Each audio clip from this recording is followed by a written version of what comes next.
All right, so in the last lesson, we looked at how to use HTML lists that were ordered as well as unordered. In this lesson, I want to talk about the image element and how we can incorporate images into our website.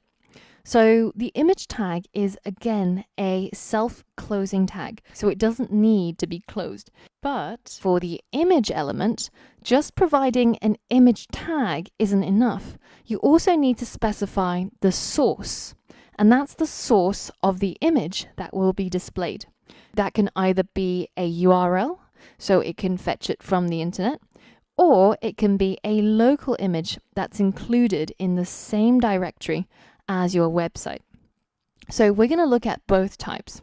But the first thing I'm going to do is I'm going to look for an image of myself online, and let's have a look to see if there's any images that are actually me. Oh, there we go. So I've already found one. So this comes from my Twitter, and you can also probably go to your own Twitter or your Facebook, and you can right-click on the image and simply copy the image address. Now, if I paste it here, you can see the whole URL of where that image is located. And if I hit enter, my browser will fetch that image from that location. Now, if I copy this image address or image source and I add it to my website as a HTML element, so just above my H1, so just above my name here, I want my image to show up. So I'm going to use the image tag, and the source, I'm just going to paste in that URL that I got from earlier on.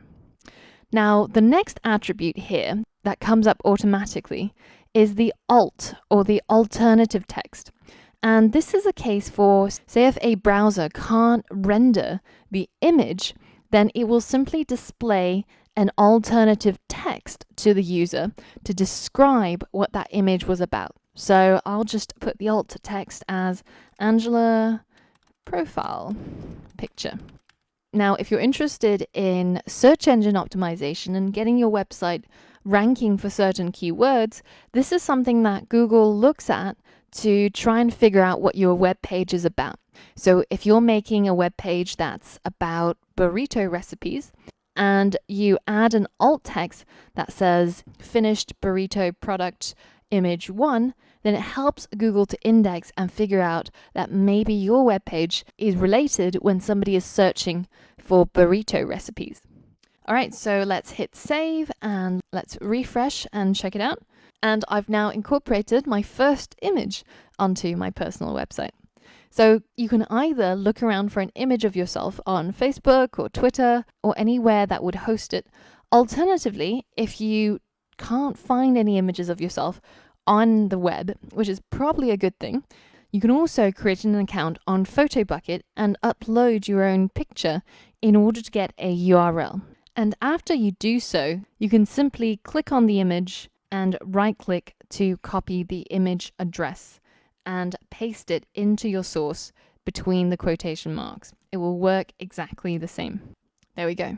Angela is now a box of biscuits. Great.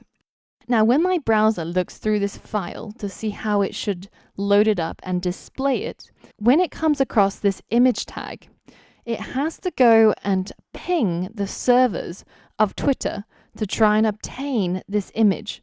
And if it gets permission to download this image, then it will grab that image and display it over here. So currently, my image is hosted on Twitter servers, and my browser has to download it from there in order to display it inside my web page. Now, what if Twitter goes down? What if they die? What if nobody wants to send tweets anymore? Well, then their server is going to be shut down, and my image will no longer be available for download, and you will instead end up with something that looks a little bit like this. And you might have come across it in the past when you've been loading up websites. It means that the image is no longer available or is no longer hosted at the address that's specified in the source. So in order to remove our reliance on Twitter, we can also put an image into our folder HTML personal site and refer to it inside our source. So let's go ahead and do that. Now, if I go onto my desktop inside web development, inside the folder HTML personal site, I can drag and drop or paste an image of me into this folder. And now my index.html and my picture called angela.png is in the same folder, and I can refer to it inside my code.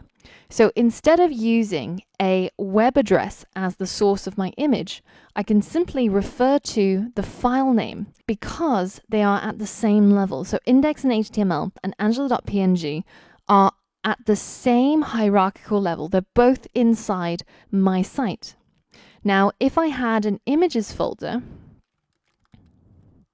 and I put my image into there, then I would have to add a path to get there.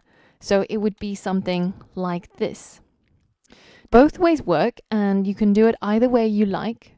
And now if you hit save and you go to my site, you'll notice this image change from square, which is what it got from Twitter, to circular, which is what it got from my local file.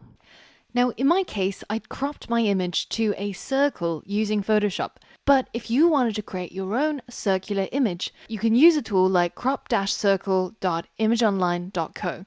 And here you'll be able to upload an image and crop the part of the image that you're interested and get it as a circle and be able to download it to use it in your website.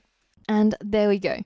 We've managed to brighten up our homepage by adding an image of ourselves to the top of it using the image tag, and we've started to look at these HTML attributes. And you can see that every single HTML element in the MDN reference also has a section on attributes.